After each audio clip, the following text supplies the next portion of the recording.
Assalamualaikum warahmatullahi wabarakatuh. Selamat datang di channel saya, Trisan Channel. Oke, saya akan melanjutkan membaca buku yang berjudul Bicara Itu Ada Seninya, Rahasia Komunikasi yang Efektif, pengarang Oh Soo-yang, penerbit BIP Kelompok Gramedia. Untuk kali ini saya akan membacakan bab pertama dulu ya, yang berjudul Perbedaan juara 1 dan juara 2 terletak pada ucapannya.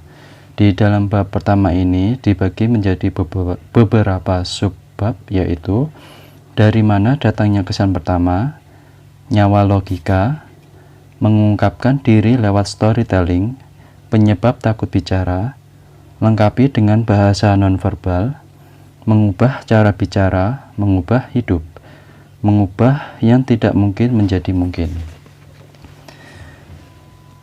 Di halaman tersendiri ada tulisan yang isinya, berbicaralah layaknya seorang pemimpi, maka mimpimu akan menjadi nyata. Oke, mulai dari subbab yang pertama yang berjudul dari mana datangnya kesan pertama. Ucapan yang membuat ilfil. Saya bingung. Rasanya saya tidak kurang suatu apapun, tapi selalu saja ditolak wanita saat kencan. Pekerjaan saya bagus, hubungan dengan teman pun tidak ada masalah. Namun, mengapa saya tidak bisa memikat hati lawan jenis? Ada laki, seorang pegawai perusahaan IT berusia 30-an awal. Perusahaan tempatnya bekerja merupakan perusahaan terkemuka dan terbaik di bidangnya. Namun, ia gelisah. Ia bekerja di tempat yang berfokus pada penelitian dan pengembangan sehingga tidak punya banyak waktu untuk bergaul dengan lawan jenis. Ia ingin menikah dan belakangan sering mengikuti kencan buta, tapi sering pula ia ditolak para wanita.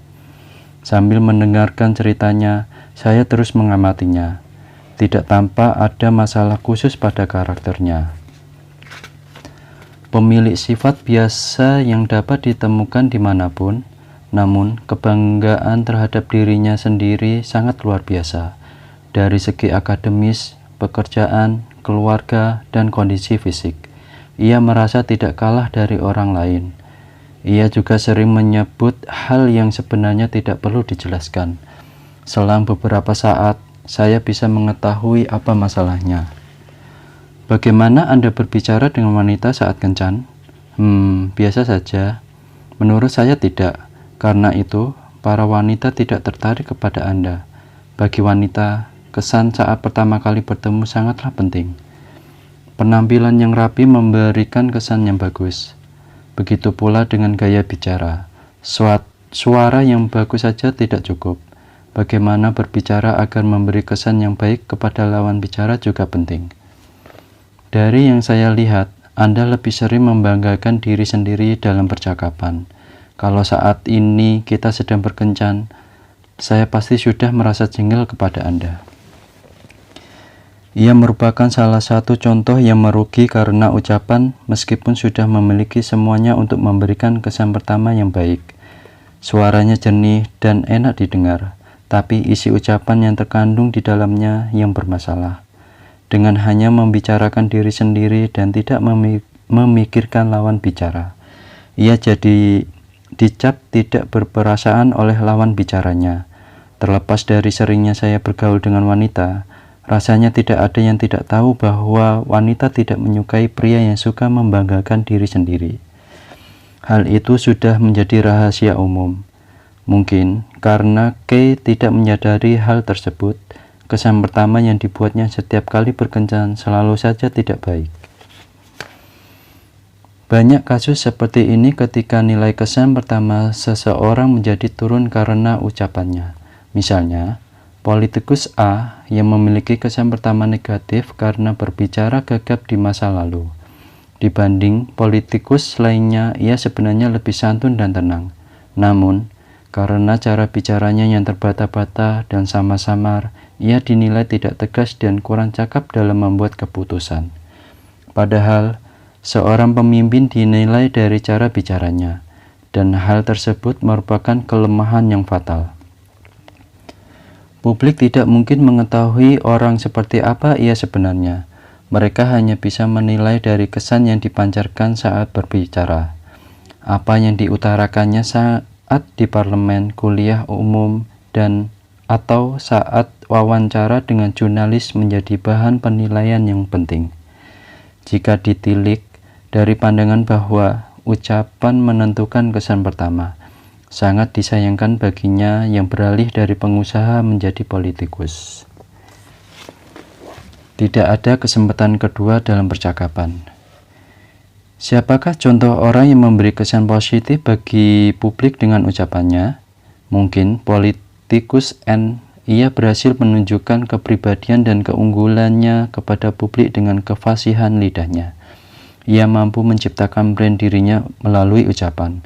Dengan gaya berpidato yang jenaka dan ceria, ia memberikan kesan yang sangat hangat. Ia keluar dari citra politikus yang kaku dengan humor-humornya dan menjadi lebih dekat dengan rakyat. Gaya tersebut juga membuat pandangan politiknya yang kuat terasa lebih akrab. Lihatlah salah satu perkataannya. Sekarang ini, bila menjelang waktu pemilu, banyak ikan yang bermunculan tiba-tiba. Semua mengaku bersih, namun dari pengalaman selama ini, setelah dipilih dan dimasukkan ke dalam kolam politik yang keruh, ikan-ikan itu mati atau mereka bermutasi agar bisa bertahan hidup.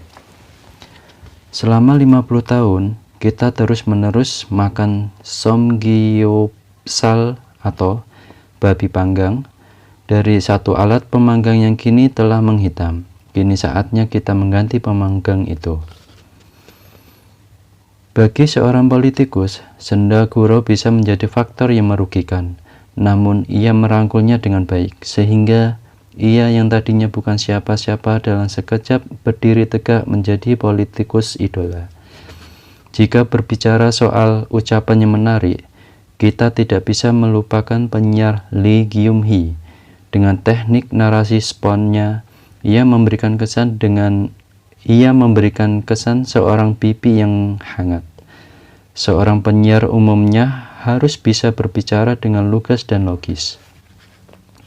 Namun, perlu sesuatu yang lebih dari itu untuk bisa membedakan seorang penyiar dengan penyiar lainnya. Lee Gyum-hee memiliki pesona untuk membuat lawan bicaranya merasa nyaman. Ia hanya berbicara seperlunya dan lebih banyak mendengar penuturan lawan bicaranya. Ia seakan mampu mendekap seluruhnya, baik ucapan maupun emosi lawan bicaranya. Ia memberitahukan trik berbicaranya seperti berikut. Pertama, tatap mata lawan bicara. Bintang tamu akan mengungkap apapun yang ia sembunyikan bila merasa penyiar ini berusaha untuk mendengarkan dan memahami ceritaku. Jika sudah demikian, dialog dengan bintang tamu akan berjalan dengan lancar. Dari sini kita tahu bahwa bukan tanpa alasan Lee Gyum-hee disebut sebagai Oprah Winfrey-nya Korea Selatan. Menurut sebuah statistik, persentase sebuah perusahaan memilih pegawai baru karena kesan pertama mencapai 66%. Adapun waktu yang dibutuhkan untuk menentukan kesan pertama seseorang berturut-turut adalah 1 menit, 5 menit, begitu melihat 3 menit dan 10 menit, dapat diketahui bahwa ucapan singkat merupakan faktor yang sangat penting dalam menentukan kesan pertama. Dengan demikian, kesan pertama sangatlah penting dalam sebuah pertemuan. Tidak apa-apa kali ini tidak memberikan kesan yang baik. Pertemuan berikutnya kan bisa. Adalah anggapan yang salah. Sebab janji untuk bertemu berikutnya hanya bisa terjadi jika Anda telah memberi kesan yang baik sebelumnya dan telah membentuk sebuah hubungan. Oleh karena itu, persiapkan sebaik-baiknya untuk memberi kesan pertama yang positif. Paras, dandanan, pakaian, dan gaya rambut yang baik memang tidak bisa diabaikan. Namun, tidakkah Anda melupakan ucapan yang sebenarnya begitu penting? Ucapan adalah sarana penting yang menilai seseorang secara keseluruhan. Melalui ucapan, kita memperoleh kesan baik dari lawan bicara dan dapat menunjukkan sisi menarik diri kita kepada lawan bicara. Nyawa logika. Ucapan logis merupakan dasar. Saya tidak percaya diri saat berbicara. Bagaimana caranya agar saya pandai berbicara? Seorang mahasiswi yang bermimpi ikut kontes kecantikan mendatangi saya. Ia memiliki tubuh dan wajah yang menarik. Terlebih, tidak tampak ada masalah berarti pada cara bicaranya. Suaranya halus dan stabil. Masalahnya terletak pada alur bicaranya yang berantakan. Sepertinya ia tidak berpikir secara logis, sehingga ucapannya terdengar tidak berkesinambungan. Hal seperti ini akan memberi nilai yang buruk dalam kontes kecantikan. Para juri mempelajari dan menilai kontestan dari cara bicaranya. Ucapan logis dan cerdas akan mendapat nilai yang tinggi. Ucapan mencerminkan keadaan seseorang apa adanya. Kita dapat langsung mengetahui apakah seseorang itu logis atau tidak hanya dengan berbincang sebentar dengannya. Oleh karena itu, berbicara yang menunjukkan pola pikir logis harus dilatih. Mari kita lihat sebuah paragraf dari buku Logical Thinking Know How Do How dari XR Institute. Orang yang logis dalam hal apapun akan selalu logis. Kita tidak akan menemukan ketidaklogisan dalam pemikirannya maupun kalimat dan ucapannya dalam mengungkapkan pemikirannya tersebut. Sebaliknya, kita tidak akan dapat menemukan bagian yang logis dari orang yang tidak logis dalam hal apapun. Berbicara soal ucapan logis, kita tidak bisa melupakan jurnalis Son Suk-hee melalui program 100 Minutes Discussion dan Son Suk-hee Spotlight. Kita bisa melihat kemampuan berbicaranya yang logis dan spontan. Ucapannya yang tajam juga tampak dalam wawancara via telepon dengan aktris Brigitte Bardot mengenai daging anjing. Berikut contohnya. Meskipun orang India tidak makan babi, tetapi mereka tidak melarang negara lain untuk makan sapi. Bukankah Anda akan mengakui adanya perbedaan budaya seperti ini?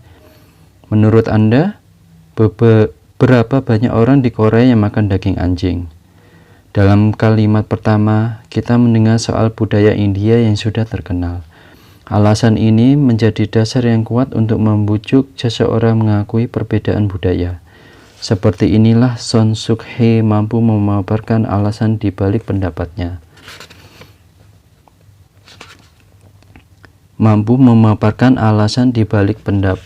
Dengan jelas. Kemudian dalam kalimat selanjutnya, ia meminta fakta yang mendukung bahwa seluruh orang Korea itu kejam. Ia menekankan untuk tidak melebih-lebihkan tentang sebagian orang Korea yang makan daging anjing. Ketika ia menjawab dengan sistematis, logis, dan tenang seperti ini, Brigitte Bardot lah yang kesal dan menutup telepon secara sepihak. Dari sini, kita bisa melihat bagaimana kemampuan berbicara logis yang hebat dari seorang Son Suk-hee. Melatih logika berbicara. Pada zaman persaingan seperti ini, berbicara logis bisa menjadi keunggulan tersendiri. Akan tetapi, hal itu tidak akan berbentuk dalam waktu satu malam. Perlu latihan rutin dan membiasakan diri untuk memperhatikan ucapan itu sendiri. Ada 5 hal untuk berbicara logis. Dengan melakukan 5 hal berikut, Anda dapat merasakan bahwa ucapan Anda dipenuhi oleh logika yang kokoh. Yaitu, pertama, berikan alasan yang tepat untuk argumen Anda. Kita selalu diajarkan untuk mengutarakan alasan di balik pendapat kita saat menulis esai. Begitu pula dengan ucapan. Dalam percakapan sehari-hari, kita mungkin sering melupakannya. Hal ini karena kita tidak terbiasa menerapkan pola pikir logis dalam kegiatan sehari-hari. Perbedaan antara pendapat yang beralasan dan yang tidak beralasan bagaikan bumi dan langit. Kita ambil contoh seorang mahasiswa yang ingin jalan-jalan ke Eropa dan meminta izin kepada orang tuanya. Jika ia hanya mengulang-ulang pendapatnya, maka akan sulit untuk menggerakkan hati orang tuanya. Lain halnya ketika ia bisa menyampaikan alasannya. Izinkan aku untuk pergi backpacking ke Eropa 1 bulan saja, atau pendapat. Apalagi di era global seperti ini, penting untuk memperluas pengetahuan dan nanti pun saat melamar kerja bisa dimasukkan sebagai salah satu pengalaman atau alasan. Jika sudah begini, orang tua mana yang akan melarang anaknya jalan-jalan ke Eropa, terutama di dunia kerja? Karyawan yang mampu menyampaikan alasannya dengan baik pasti akan disukai oleh atasan. Kedua, hindari lompatan logika dan melebih-lebihkan. Hanya karena sebagian orang Korea suka makan daging anjing, kita tidak bisa menyimpulkan bahwa seluruh orang Korea itu kejam. Kita harus ingat untuk tidak menggeneralisasi sesuatu hanya dari contoh yang kecil. Kita juga harus berhati-hati terhadap lompatan logika. Dalam pepatah Jepang ada ungkapan, jika ingin berhembus, maka toko bak akan laris. Saat angin berembus, banyak debu berterbangan sehingga orang-orang akan pergi ke pemandian umum. Tetapi karena kolam di pemandian umum sedikit, maka pesanan atas bak mandi akan menjadi banyak. Meskipun terdengar masuk akal, tetapi kita tahu bahwa hubungan antara angin bertiup dan toko bak laris ini sangatlah jauh. Ketiga, konsisten dalam bersikap. Saat kondisi argumen yang lemah, kita akan jatuh ke dalam kontradiksi dan posisi yang membingungkan, sebab kita akan mengeluarkan argumen baru yang berbeda dengan apa yang sebelumnya kita ucapkan. Oleh karena itu, kita harus memiliki sikap konsisten dengan pendapat kita dari awal hingga akhir. Keempat, gunakan kata-kata sederhana. Ada orang yang suka menggunakan bahasa Inggris, karakter Mandarin, atau istilah-istilah tinggi yang hanya diketahui dirinya sendiri, seolah-olah ia yang paling tahu segalanya. Alih-alih membantu dalam menyampaikan pendapatnya, hal ini justru akan membuatnya menerima penolakan dari lawan bicara. Ingatlah bahwa ucapan yang sulit dimengerti adalah penghalang komunikasi. Kelima, tetap tenang. Kita dapat menemukan orang-orang yang sentimental saat berbicara dalam acara debat di televisi. Mereka seringkali melontarkan perkataan-perkataan yang tidak berhubungan dengan topik pembicaraan. Contohnya, mencari kesalahan untuk menyerang secara personal. Hal ini muncul karena situasinya menjengkelkan. Ingatlah, kekesalan merupakan hal yang dilarang karena akan menciptakan pembicaraan yang tidak logis, dan bersikap tenang sangat dibutuhkan dalam situasi seperti ini. Untuk sub yang kedua, mengungkapkan diri lewat storytelling. Saat diminta berbicara, berceritalah. Kalimat pertama yang menarik untuk didengar, beritahu kelebihanmu, gunakan angka, setelah diterima bekerja, selesaikan sesuai target waktu, menggunakan suara yang jelas dan lantang. Hal-hal di atas merupakan cara memperkenalkan diri saat wawancara, sebuah pengetahuan penting yang tidak boleh dilupakan. Sebagai seseorang yang sering mengajar kelas berbicara bagi mahasiswa yang akan memasuki dunia kerja, saya sangat mengetahuinya. Saya berulang kali menekankan kelima hal di atas kepada para siswa. Namun, ada satu hal lagi yang ingin saya tambahkan, yaitu storytelling. Storytelling memiliki daya lebih kuat daripada gabungan kelima hal di atas. Jika Anda tidak menguasai kelima hal di atas, storytelling dapat membantu Anda untuk memikat tim pewawancara saat memperkenalkan diri. Ada satu kesalahan yang biasanya dilakukan saat wawancara, yaitu sibuk menyebutkan spesifikasi diri. Bisa dipahami bahwa Anda ingin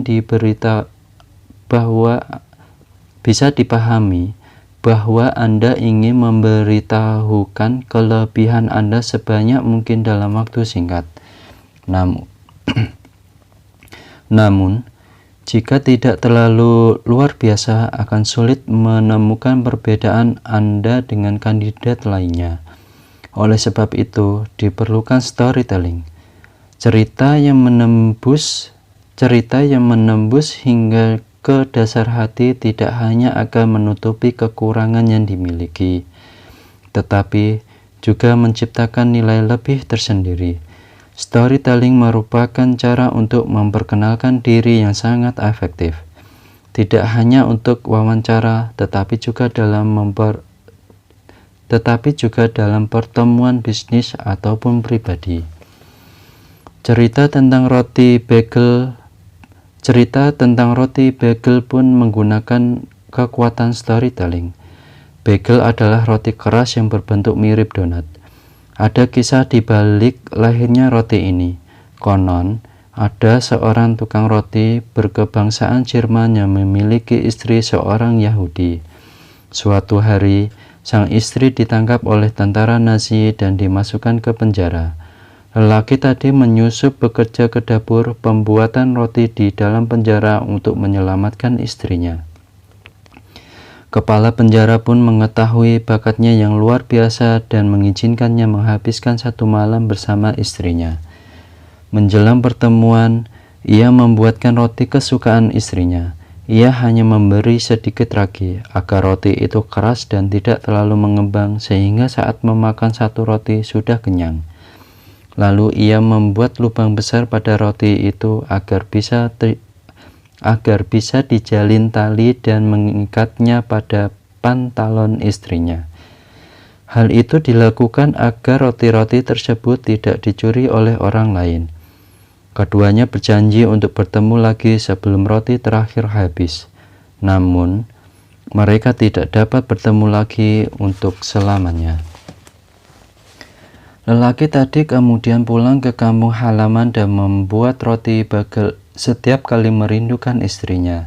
Setelah itu, roti bagel menjadi terkenal ke seluruh dunia karena cerita ini. Sayangnya, kisah roti bagel ini adalah rekaan. Namun karena storytelling begitu kuat, publik sudah tidak peduli lagi tentang keasliannya. Sehingga setiap kali memakan roti bagel di toko roti atau kafe, pasti akan terngiang kisah sedih si tukang roti Jerman dan istri Yahudinya.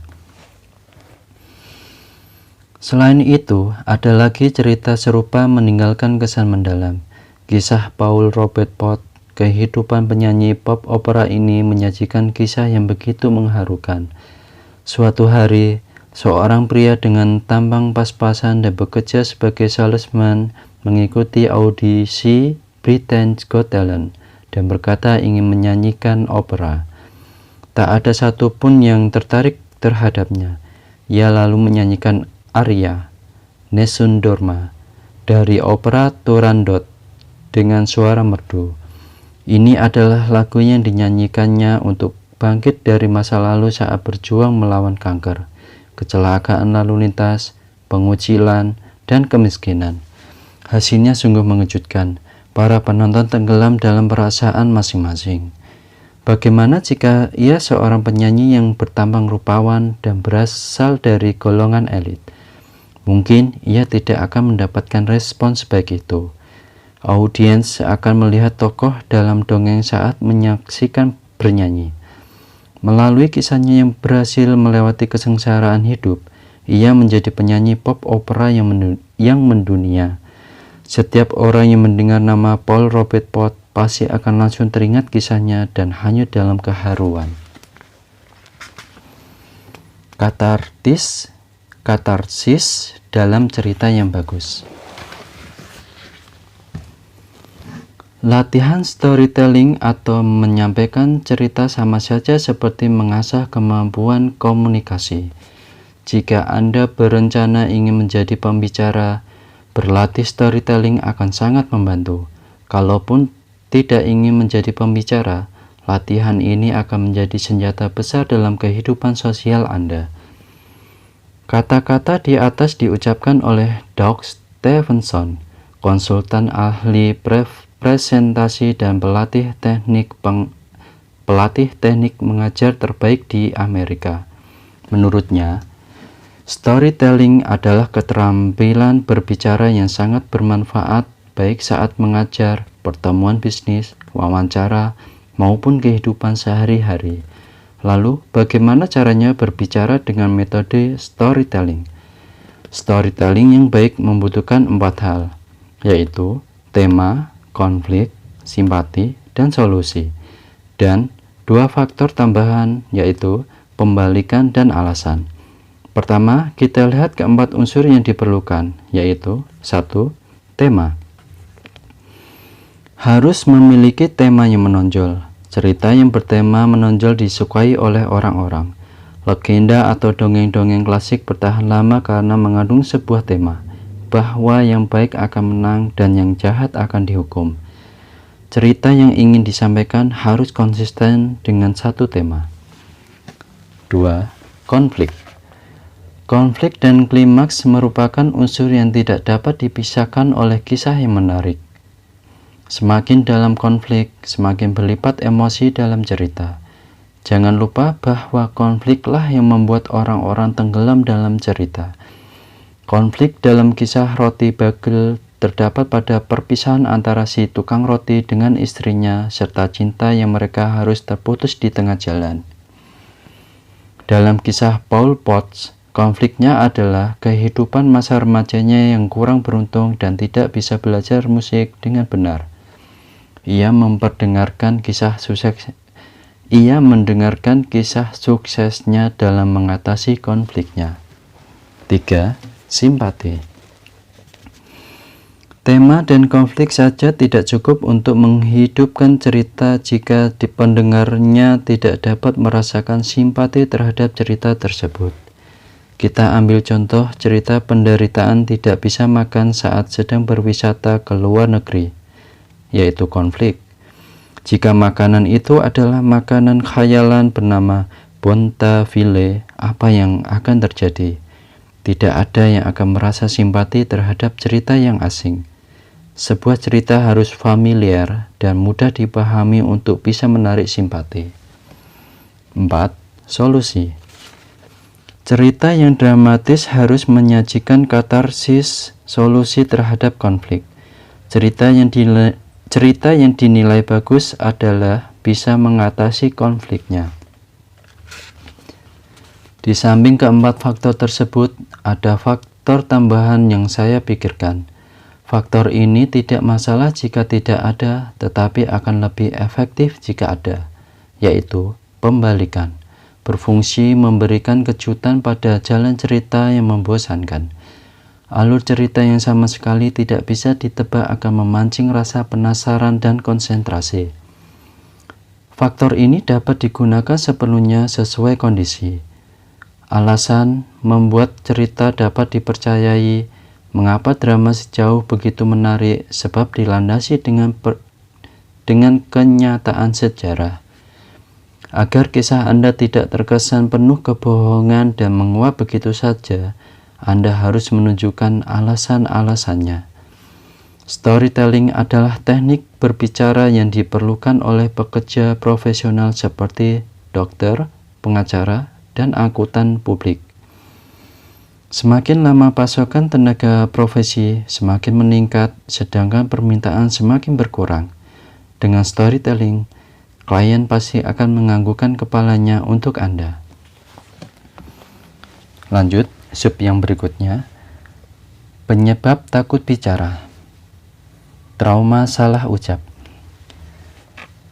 Bulan ini saya ada presentasi, tapi saya bingung, ujar seorang tim dari sebuah perusahaan alat kesehatan. Ia ditarik oleh perusahaan tersebut karena kemampuan niaga yang baik. Namun, ia takut tidak bisa bicara. Ia sanggup mengeluarkan kemampuan yang luar biasa dalam berbisnis saat duduk santai. Tetapi, masalahnya adalah saat presentasi. Ia berkata, Kalau bicara biasa saja, saya bisa. Seharusnya saat presentasi juga kan? Seharusnya saat presentasi juga kan? Saya bukannya tidak bisa presentasi. Akhir tahun lalu, saya pernah presentasi untuk pesanan yang bernilai miliaran. Waktu itu karena sangat gugup, tidak seperti biasanya, saya melakukan banyak kesalahan sehingga pesanan pun melayang begitu saja. Akibatnya, perusahaan mengalami kerugian besar. Hal itu sangat mengganggu mental saya. Akhirnya saya mengerti apa yang terjadi. Sebuah kesalahan telah mengikat saya. Saya berkata, "Jadi itu yang membuat Anda trauma? Karena itu Anda jadi takut presentasi?" Ia mengangguk. Di sekitar kita tidak banyak orang yang bisa presentasi atau menyajikan paparan penting karena trauma seperti itu. Mereka mengalami hambatan besar dalam dunia kerja. Berbicara merupakan daya saing yang sangat penting dalam bisnis, sehingga jika tidak bisa menguasainya, maka mau tidak mau akan tersingkir. Banyak juga orang di luar sana yang tidak bisa berbicara dengan normal akibat trauma. Ciri-ciri gejala ini adalah berbicara terbata-bata, suara kecil dan bergetar, gagap berlebihan, tidak berani menatap mata orang lain. Mungkin saja Anda sedang mengalami masalah dalam berbicara. Sebagian besar orang yang menampakkan gejala seperti itu karena mereka tidak percaya diri yang disebabkan oleh luka psikologis saat tumbuh dewasa, trauma, atau merasa rendah diri. Ada yang berpendapat bahwa trauma dan rasa rendah diri sangat mempengaruhi bagi seseorang, sehingga mengubah cara berbicara sangat tidak mungkin. Namun, menurut psikolog sekaligus psikiater Alfred Adler, itu sama sekali tidak benar. Dalam The Correct to be Had, seorang filsuf membantah seorang Freud yang mengatakan bahwa luka hati, yakni trauma, adalah penyebab mutlak ketidakbahagiaan. Ia bahkan berkata, Adler tidak setuju dengan teori trauma dan berkata, pengalaman bukanlah penyebab kegagalan atau kesuksesan. Kita tidak menderita karena kejutan, yakni trauma, yang kita dapatkan dari pengalaman, tetapi kita sedang mencari cara yang sesuai melalui pengalaman.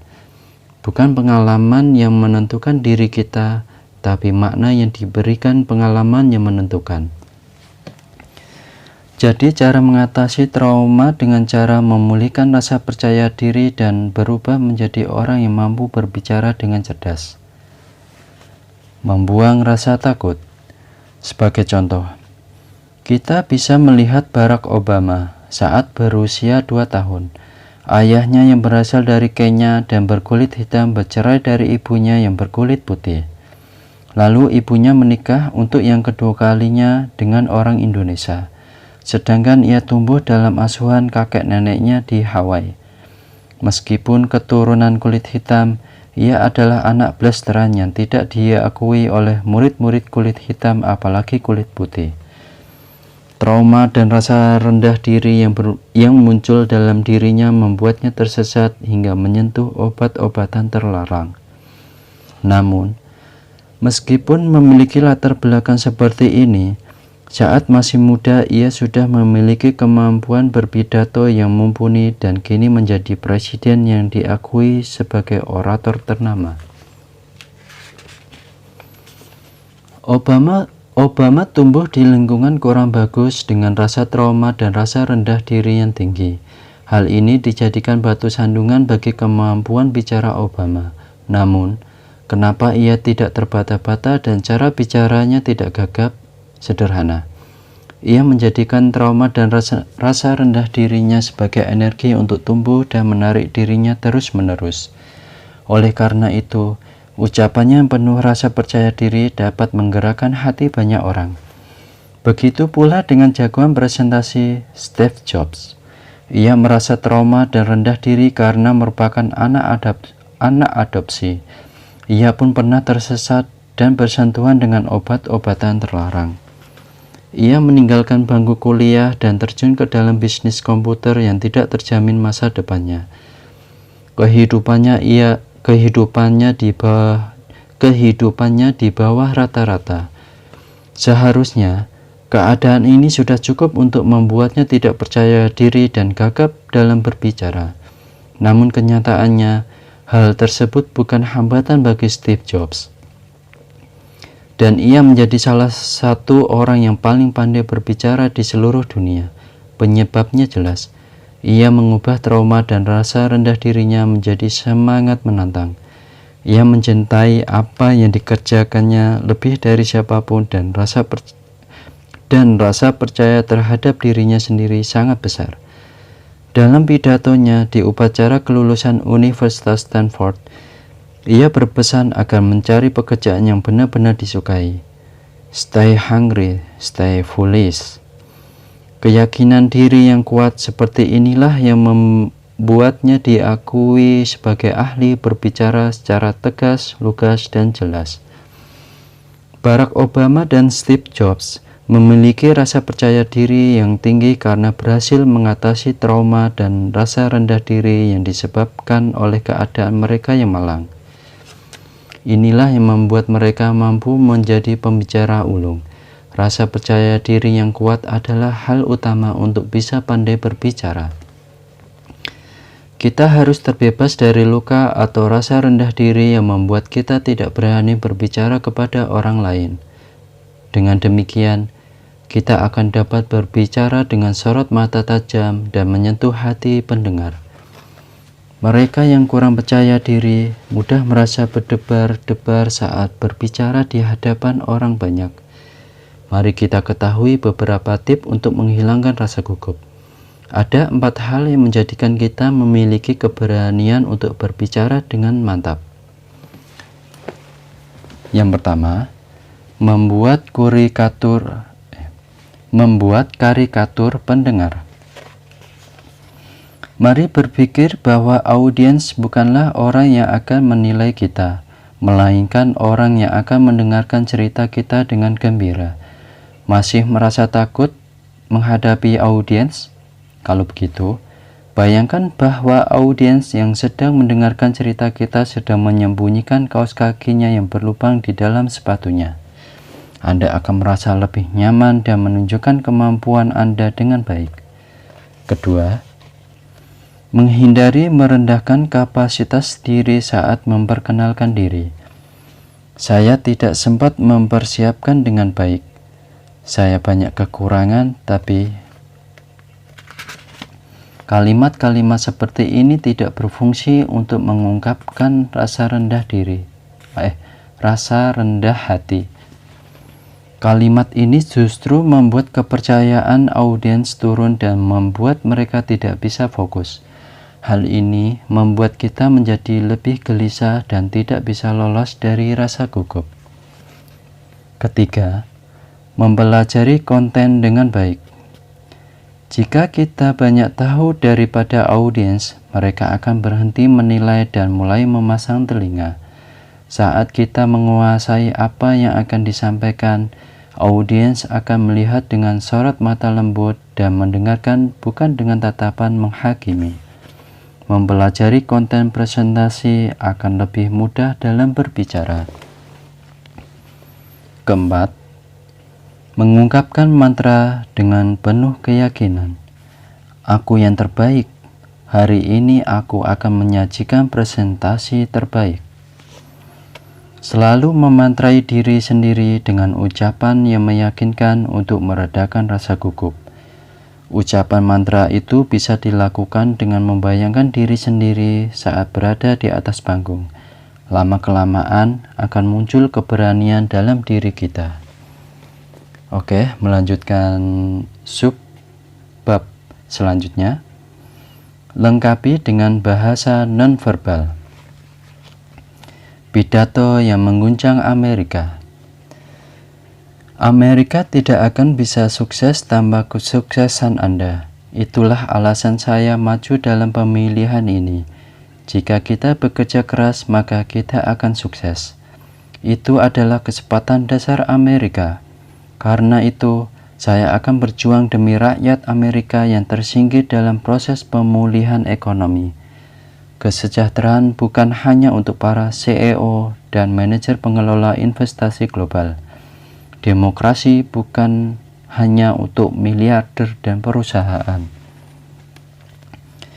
Pidato di atas diucapkan oleh mantan sekretaris negara Hillary Rodham Clinton pada 2015 silam setelah ia terpilih sebagai kandidat dalam pemilihan Presiden Amerika Serikat.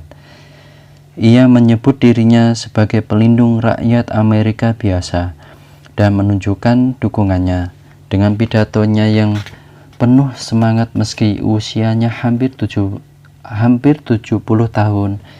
Ia disambut oleh banyak pendukungnya. Konon, ia menggunakan buku agendanya saat berbicara secara mendadak. Di situ banyak terdapat catatan peribahasa, kata mutiara, kutipan ayat Injil, serta isu-isu seputar sosial, budaya, dan ekonomi. Segala persiapan yang dilakukan membuat pidatonya mengandung emosi yang lebih kuat daripada orang lain. Ditambah lagi dengan artikulasi dan nada bicaranya yang baik. Hillary memimpin dengan pasti di antara kandidat presiden lainnya jika dilihat dari pidato publik. Pidatonya menunjukkan karisma yang kuat, sorot matanya yang penuh percaya diri, dan gesturnya menempati porsi besar dalam menyukseskan pidatonya. Hal ini dapat dilihat jika kita membandingkannya dengan kandidat Partai Demokrat lainnya, Bernie Sanders. Ucapannya jujur dan tegas, namun gerakan tubuhnya kurang halus. Kepalanya yang terlalu menjulur ke depan membuatnya tampak bungkuk. Ia menjadi terlihat begitu tua dan renta. Hal inilah yang membuat daya saingnya turun saat berbicara. 90% ucapan dibentuk oleh suara dan gerak tubuh. Albert Mehrabian, psikolog sekaligus pakar komunikasi Amerika, menyebutkan bahwa suara dan gerak tubuh merupakan unsur yang sangat penting dalam berbicara. Menurutnya, ucapan dipengaruhi 7% oleh isi, 38% oleh suara, dan 55% oleh gerak tubuh. Suara dan gerak tubuh dapat membuat perbedaan besar terhadap isi ucapan yang sama. Untuk bisa berbicara dengan baik, unsur nonverbal seperti gerak tubuh harus diterapkan dengan baik. Mari kita lihat 5 unsur nonverbal untuk memikat hati para pendengar. Cara-cara ini sangat berguna tidak hanya saat berbicara, tetapi juga kehidupan sehari-hari. Pertama, penampilan yang baik. Obrolan dimulai dari pertemuan antara seseorang dengan orang lainnya, sehingga kesan pertama amatlah penting. Seseorang menilai lawan bicaranya dalam waktu yang sangat singkat, sehingga kita harus memiliki penampilan yang berkesan. Perhatikan mulai dari gaya rambut. Para artis mengubah bentuk rambutnya yang menyesuaikan diri dengan berbagai karakter drama yang dibintanginya. Karena rambut memegang peran yang sangat penting dalam menunjukkan karakter. Oleh karena itu, rapikan rambut yang dapat menunjukkan nilai dan pekerjaan Anda. Begitu juga dengan pakaian. Gunakan pakaian dengan gaya yang baik dalam setiap pertemuan, wawancara, dan presentasi. Pilihlah dress atau kemeja formal yang dapat menunjukkan gaya Anda. Kedua, selalu tersenyum. Kita mudah tertarik dengan orang yang berwajah cerah dan tenang. Sebaliknya, orang-orang akan menjauh dari orang yang berwajah gelap dan gelisah. Senyum memiliki daya untuk membuat hati yang melihatnya menjadi gembira dan akan merambat kepada banyak orang dalam waktu singkat. Oleh karena itu, biasakanlah diri untuk sering tersenyum. Jika Anda pernah naik pesawat, Anda pasti pernah merasakan perasaan senang saat melihat senyum cerah para pramugari. Senyum tersebut tidak hanya untuk hari itu, tapi mereka berulang kali berlatih menaikkan sudut bibir dengan cara menggigit pulpen. Ada 3 hal yang harus diingat untuk membentuk sebuah senyuman. Pertama, selalu lemaskan otot wajah. Anda dapat berlatih dengan mengernyit dan melemaskan wajah, atau mengucapkan huruf vokal dengan membuka mulut lebar-lebar. Kedua, tariklah sudut pipi sesering mungkin. Anda dapat mengetahui sudut mana yang tidak naik saat berkaca sambil tersenyum. Maka, perbanyaklah menggunakan sudut tersebut. Ketiga, lafalkan kata-kata yang serupa dengan cookie, waikiki, dan whiskey. Praktik ini akan membentuk senyum Anda dengan sendirinya. Tersenyumlah dengan selalu mengucapkan lafal ini. Ketiga, pupil mata yang membesar dan tatapan yang stabil. Mata adalah jendela hati. Lewat mata kita bisa menyampaikan isi hati dan membaca hati orang lain meskipun tanpa kata-kata. Biasanya pupil mata akan membesar saat kita merasakan kebaikan lawan bicara dan mengecil jika tidak. EBS Dokumentari pernah melakukan percobaan mengenai ini. Dari 2 buah foto orang yang sama, salah satunya diubah besar pupil matanya. Lalu, foto mana yang berkesan bagi orang-orang yang melihatnya? Menurut percobaan, 78 dari 112 orang responden merasa foto dengan pupil mata yang lebih besar lebih menarik. Sebuah hasil yang menunjukkan pentingnya sorot mata.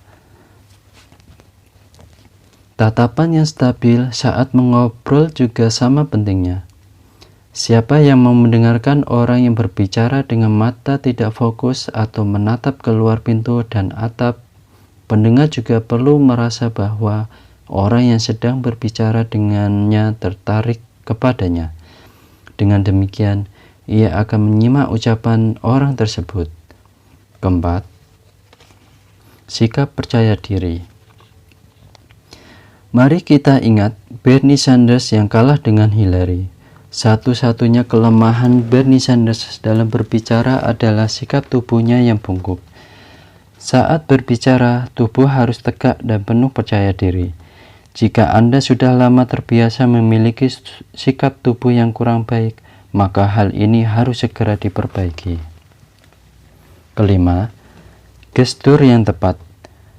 Gestur tangan memberikan banyak makna bagi lawan bicara. Misalnya, tangan yang mengepal untuk menunjukkan maksud yang kuat atau tangan yang bergerak ke segala arah untuk mengarahkan pandangan. Ada orang yang mahir menggunakan gestur seperti ini, yakni para home shopping house. Para home shopping house.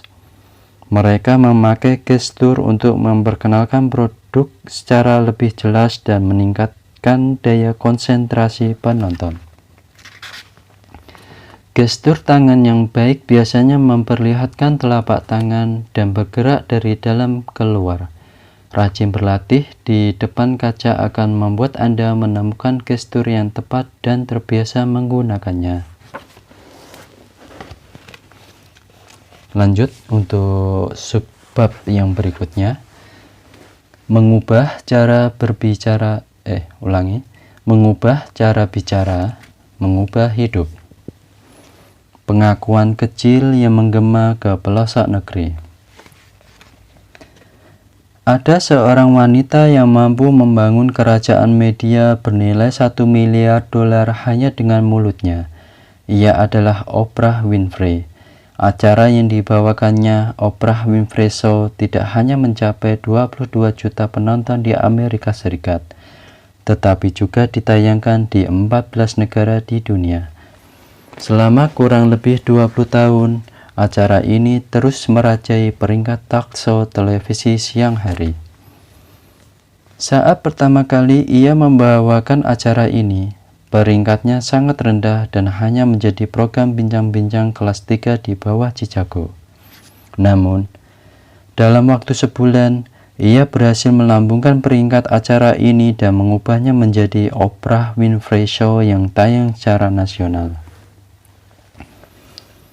Oprah Winfrey berasal dari kawasan Harlem yang kumuh, tidak memiliki prestasi akademis, dan sebagai wanita pun ia tidak tergolong menarik.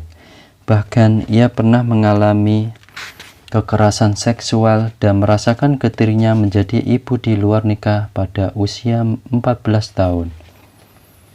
Bagaimana seorang wanita seperti beliau bisa menjadi pembawa acara bincang-bincang ternama yang memikat seluruh penduduk dunia? Semua itu berkat kemampuan bicaranya yang mumpuni. Banyak orang menyebut kelebihannya terletak pada rasa simpatinya. Ia mengganti kekurangannya dengan ucapan hangat yang mampu merangkul dan menghibur lawan bicara.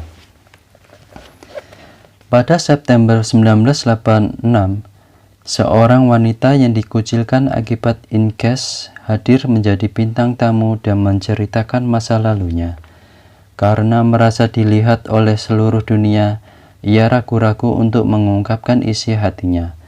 Obrolan terhenti dan suasana menjadi sunyi sehingga siaran tidak berjalan mulus. Saat itu, Oprah Winfrey membuka suara sambil menatap wanita itu dan berkata, "Sebenarnya saya juga pernah merasakan." Suasana di studio langsung ramai bertanya-tanya, apakah ada kesalahan pada acara tersebut? Sulit dipercaya bahwa seorang Oprah Winfrey adalah korban incest. Namun, hal itu benar adanya. Oprah dengan santai menceritakan masa lalunya. Sang bintang tamu pun memperoleh keberanian dan kemudian menuturkan kisahnya dengan lancar. Studio banjir oleh air mata dan tayangan pada hari itu menimbulkan reaksi hangat dari seluruh dunia. Sejak saat itu, Oprah Winfrey Show bertransformasi menjadi acara bincang-bincang terbaik di Amerika. Bagaimana jadinya jika saat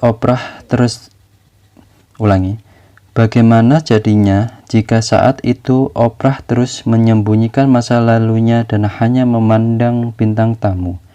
Program itu pasti akan mencatat peringkat terburuk. Meskipun Oprah memiliki kemampuan bicara yang cerdas dan hebat, orang-orang pun akan meninggalkan acara tersebut. Namun, berkat ucapannya yang hangat dan jujur memperlihatkan lukanya sendiri, Oprah mampu mengangkat acaranya ke puncak keberhasilan. Ia menjadi pemenang dalam kontes kecantikan Miss Fire Protection saat berusia 17 tahun karena kemampuan bicaranya. Apakah kemampuan seperti ini bawaan lahir? Tidak. Sejak kecil, ia dilatih neneknya membaca Injil. Inilah yang membuatnya mampu bercakap-cakap hingga ia dijuluki pendeta kecil. Kehidupan Oprah berubah karena berbicara. Ia menjadi pemimpin wanita dunia dengan ucapannya yang simpatik. Latihan di balik panggung gemerlap. Hal yang sama juga pernah terjadi pada Steve Jobs. Ia merupakan raja IT sekaligus presenter dunia. Kepopulerannya tidak diperoleh dalam waktu singkat. Ia berlatih tanpa henti dan tidak ragu untuk membuat presentasi dalam level terbaik. Dalam bukunya yang berjudul The Presentation Secrets of Steve Jobs, Carmine Gallo mengatakan bahwa Steve Jobs merupakan aktor terbaik yang menampilkan akting sempurna di atas panggung. Seluruh gerak, persiapan, gambar, dan slide presentasinya membentuk kombinasi yang sempurna. Jobs terlihat sangat nyaman, penuh percaya diri, dan natural di atas panggung. Penonton melihatnya tampak begitu mudah melakukan presentasi. Sebenarnya ada rahasia di balik itu. Ia latihan presentasi selama beberapa jam, tidak beberapa hari.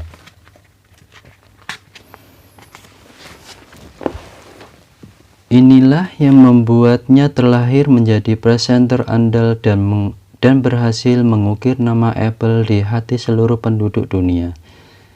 Bersamaan dengan itu, Apple dapat berdiri menjadi perusahaan IT terbaik di dunia. Presentasi Jobs adalah faktor penting yang menjadikan perusahaannya berjaya seperti sekarang. Tidak ada Amerika maju ataupun Amerika konservatif, yang ada hanyalah Amerika Serikat.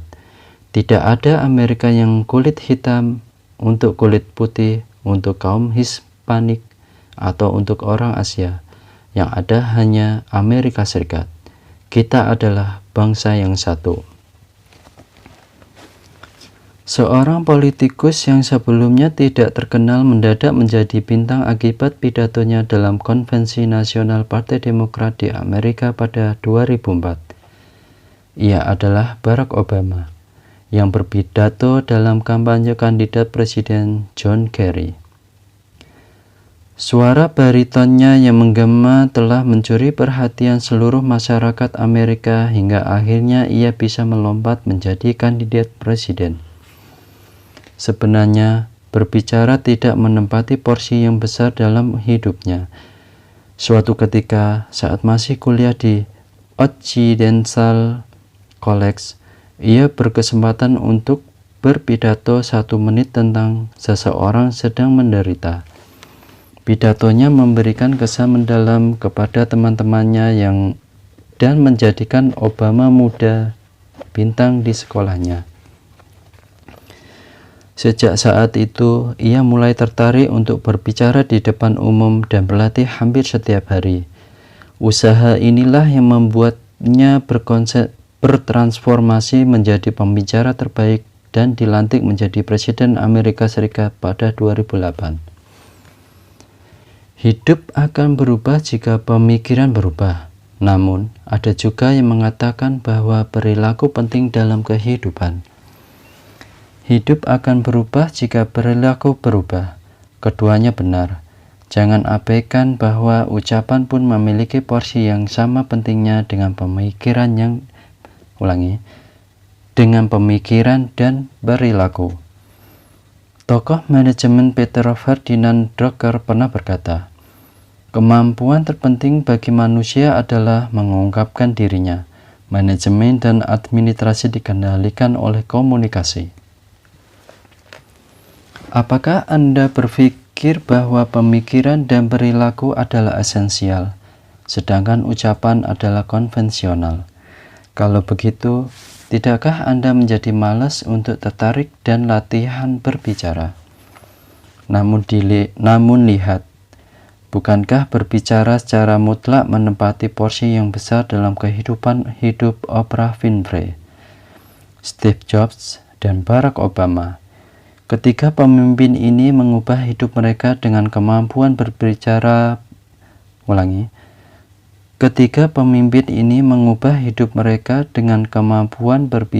yang berbeda dengan orang lain. Jika mereka tidak menumbuhkan ketertarikan yang khusus terhadap berbicara dan tidak meningkatkan kemampuan mereka, tentu tidak akan ada mereka yang sekarang. Satu hal yang bisa dipastikan, hidup akan berubah dengan mengubah cara bicara.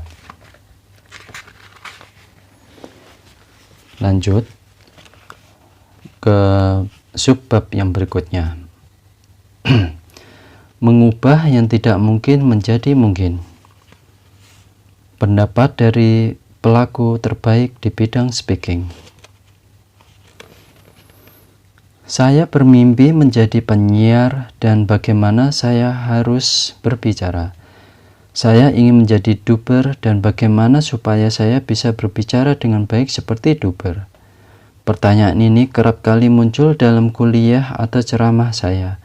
Para mahasiswa yang mulai cemas mencari pekerjaan meminta bantuan kepada saya dengan mata berapi-api. Hati saya menjadi sedih apabila melihat mereka. Menurut saya, yang telah menghadapi banyak mahasiswa, 1 dari 5 orang tidak akan mendapat pekerjaan. Kita bisa tahu betapa susahnya mencari pekerjaan. Mungkin karena itu atmosfer di kelas saya selalu panas.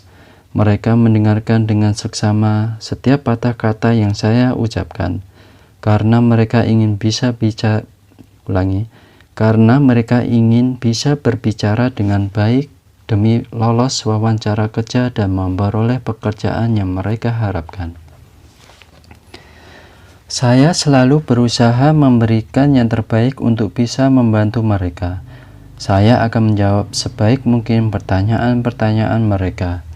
Ada satu pertanyaan yang selalu mereka tanyakan, yaitu bagaimana cara berbicara yang baik untuk bisa mendapatkan pekerjaan yang mereka inginkan. Bagaimana mereka harus berbicara untuk bisa menjadi penyiar, reporter, pengisi suara, ataupun aktor. Mereka bertanya bukan karena tidak tahu jawaban apa yang diperlukan untuk mendapatkan pekerjaan tersebut. Mereka sudah pernah mengikuti kursus dan mendengarkan berbagai ceramah umum. Lalu kenapa mereka menanyakan hal tersebut kepada saya? Karena mereka ingin mendengar rahasia khusus dan langsung dari saya. Karena mereka ingin mendengar rahasia khusus dan langsung dari salah satu tokoh di bidang speaking. Mereka ingin tahu sesuatu yang tidak dapat dipelajari dari buku ataupun tempat kursus umum. Mereka semua bertanya dengan menyimpan hasrat besar mewujudkan impiannya. Saya pun menjawab mereka dengan tatapan penuh kasih. Bila ingin sukses, berbicaralah seperti orang sukses. Kalian pasti memiliki bidang yang ingin digeluti. Pilihlah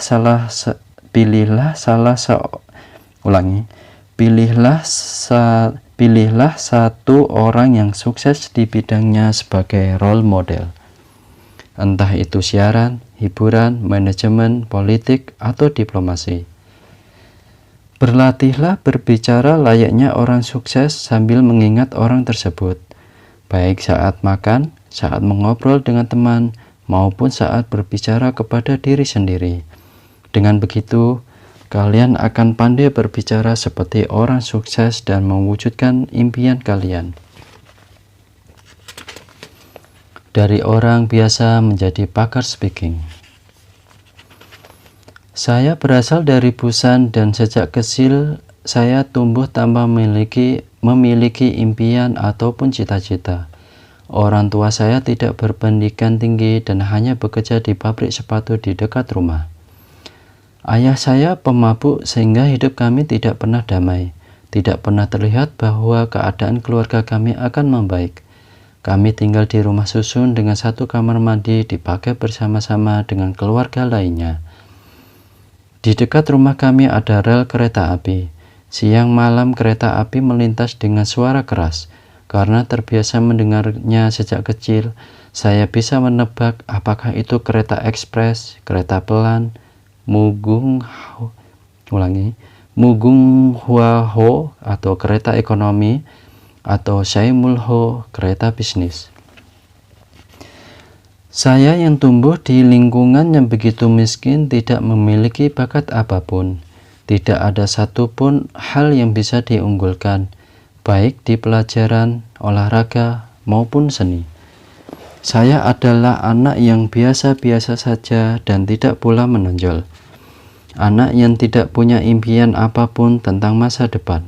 Lalu datanglah sebuah perubahan ketika saya mendapati pujian dari guru SMA bahwa saya seperti pengisi suara saat membaca buku pelajaran bahasa.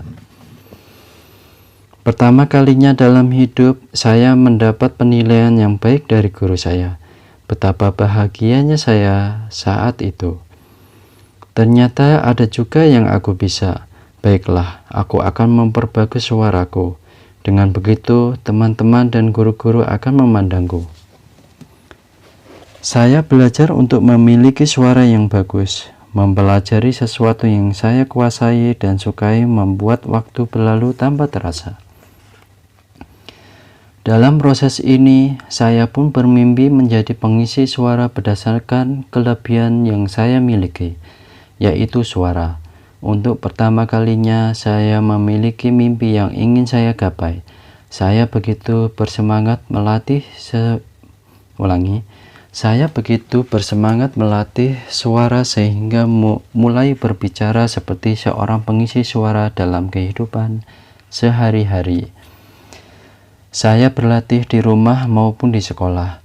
Meskipun awalnya keluarga dan teman-teman yang mendengar merasa aneh, lama-lama mereka menerima dengan biasa saja. Inilah reaksi teman-teman saya. Suara Su Hyang mirip sekali dengan pengisi suara ya. Sepertinya ia memang dilahirkan untuk menjadi pengisi suara. Mereka yang tadinya hanya berkata bahwa suara saya sekadar bagus, kini menganggap bahwa saya sudah seperti pengisi suara. Perubahan yang mengejutkan. Saya bisa merasakan bahwa mimpi saya perlahan-lahan menjadi kenyataan. Saya memperoleh keyakinan bahwa menjadi pengisi suara bukanlah hal yang tidak mungkin. Alam bawah sadar saya secara otomatis terprogram dengan mantra ini. Aku, Su Hyang, adalah pengisi suara. Lalu impian saya begitu cepat menjelma menjadi kenyataan. Saat kelas 2 SMA, saya terpilih menjadi reporter siswa untuk acara The Starry Night di kanal MBC. Seiring berjalannya waktu, saya benar-benar bisa beraksi sebagai seorang pengisi suara. Saya bisa membanggakan kemampuan saya di berbagai bidang, seperti siaran radio dan iklan komersial.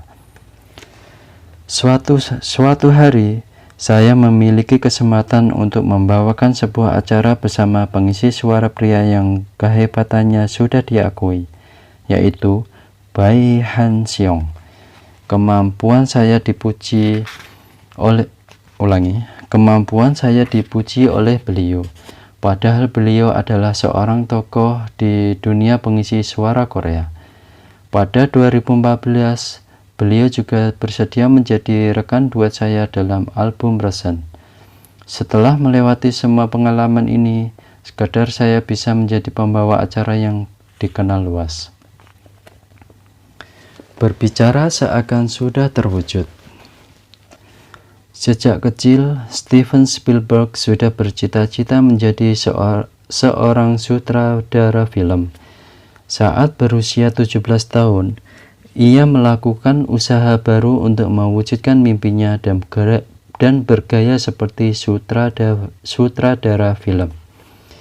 Ia berpakaian layaknya seorang sutradara dan keluar masuk perusahaan film.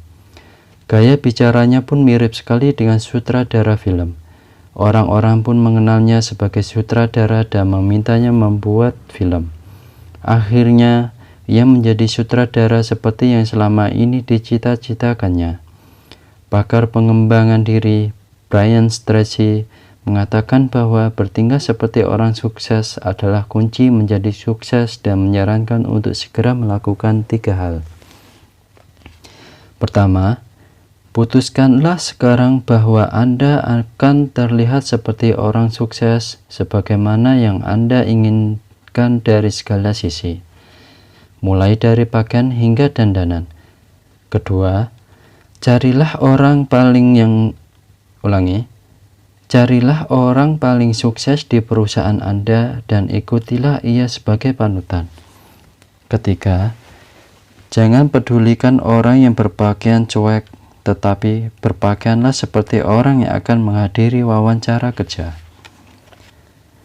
Penulis buku Blessing of the Rainbow, Cha Dang-yeop pun berpendapat demikian. Dengan berpikir seperti orang sukses dan berperilaku seolah tujuan sudah tercapai, maka akan datang hal yang mengejutkan kepada kita. Ia menekankan seperti ini, bertingkah seakan sudah terwujud. Terjawab sudah pertanyaan di atas tentang bagaimana cara berbicara untuk mewujudkan impian. Berbicaralah seperti orang yang Anda impikan. Berbicaralah dengan antusias dan bertingkah seolah Anda telah sukses. Mulai sekarang, berbicara sambil membayangkan bahwa Anda akan Mulai sekarang, berbicara sambil membayangkan bahwa Anda akan segera sukses, maka tak lama lagi impian Anda akan terwujud. Oke, untuk kali ini saya sudah menyelesaikan bab pertama. Bantuannya ya, jangan lupa di subscribe, like, serta komentarnya yang baik-baik. Assalamualaikum warahmatullahi wabarakatuh.